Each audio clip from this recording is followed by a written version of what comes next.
to see here in the UK is a fight between Anthony Joshua and Tyson Fury. Is there someone in that fight that you favour, George, over the other? That boy, Tyson Fury, you're going to have to bring everything you got to beat him. And I just don't, and I'm going to be honest with you, I can't see Joshua beating him. But I sure would buy some tickets to see what'll happen.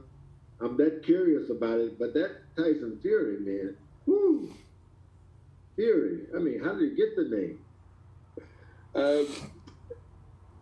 Those are the words of George Foreman. George Foreman honestly can't see Anthony Joshua beating Tyson Fury in their upcoming bout or their potential bout together. Now, what's my thoughts on George's take? I think that I'm not surprised because I know that George Foreman is a fighter or a former fighter, and he's entitled to his own opinion.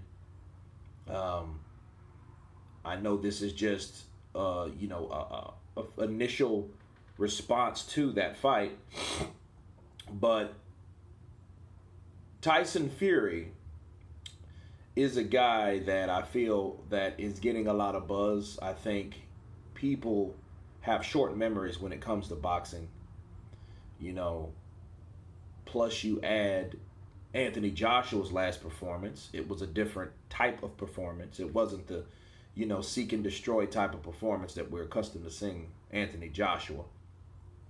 Then you got a guy that's accustomed to giving you boxing lessons like Tyson Fury, goes in there and batters a guy that's known to knock people out, which is Deontay Wilder. And Tyson Fury applied a certain type that we're not used to seeing. So we see him with a Terminator or seek and destroy type of technique. It's like these guys changed styles. And I know a lot of people would pick Fury based on the way he dismantled Deontay Wilder. But let me counterpunch people. The way he fought Deontay Wilder, you can't base a fight for him to fight Anthony Joshua and how he would defeat Anthony Joshua the way he defeated someone else. Because in fact, Deontay Wilder is another fighter. It doesn't work that way. He has to beat both of these guys. Can he beat Anthony Joshua? I'm not saying he can't beat Joshua. I'm saying he wouldn't be able, or he would be foolish. Okay, listen to me very well, very carefully. Tyson Fury would be very foolish to take the fight to Anthony Joshua like that because of the other things that he has. And I don't think Tyson Fury's that stupid. I think he just knew that Deontay Wilder had nothing else after the right hand. He showed nothing else after the right hand. That's all he had. So it's easy beating up on a guy because as soon as he shot his wad through that right hand, it was a green light to batter him, to attack. And the reason why it was so easy is because Wilder had nothing else to offer. It's almost like, okay, now, you know what I mean? And Joshua won't be that easy to beat. He would have to apply a different game plan to fight Joshua.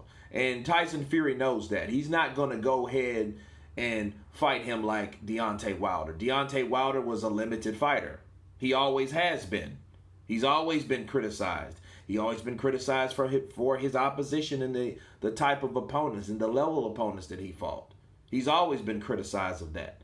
And it just makes him look bad. And it makes Tyson Fury look what? Very, very good. Like George Foreman. Woo! That Tyson Fury boy. Right? So it's one of those things where you see a guy dismantle a guy, you automatically think, well, if you replace that guy with that same energy and fight another guy, he could do the same thing to the other guy. It's so easy. I've done it. A lot of people have done it. Like, man, if he goes in. A lot of people say that about like Mayweather versus they see him fighting another person. right? They see that opponent of Mayweather's, they destroy that other opponent, but then they get with Mayweather, they can't do the same thing, right? Oh man, if he fought him like that, he would win. No, boxing is not that way. It's a brutal sport, but it's a sport where it's mental much, right? It's very much mental than it is physical. So you have to know what the hell you're doing, because one false move can cause your head to get knocked out or cause you to be seriously hurt. You know, your head to be knocked off rather than seriously hurt. But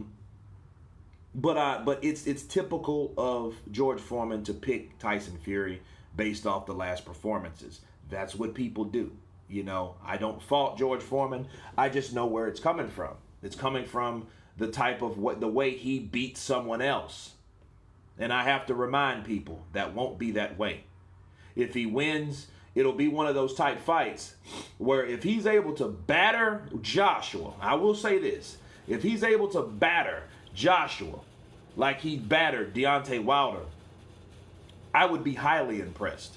I would be highly surprised, right? And at that point in time, Tyson Fury deserves the credit that he deserves. Definitely, most definitely. Because he was able to take the top 3 supposedly fighters and dismantle them and beat them like they stole something, like my mom used to say, right? So it's one of those things where I feel that Tyson Fury is on a high. People are looking at him like, hey, I don't know if I want to go in there with Fury. And now I will say this. The same people that say they wanted to fight Tyson Fury is really not talking like that. Remember Andy Ruiz used to say, I want to fight him. He hasn't said that in a while. He's mentioned Fury. A lot of people mention fighters to stay relevant, but he hasn't done that in a while. See, Tyson Fury, people don't know how good he is or how good he could be. Because he did something to a guy that's supposed to be all this and that, but I assure you he is not. And his name is Deontay Wilder. But anyway, that's my counterpunch on that. You guys tell me what you think about George Foreman, his comments. Please subscribe, and you guys been Counterpunch. Peace.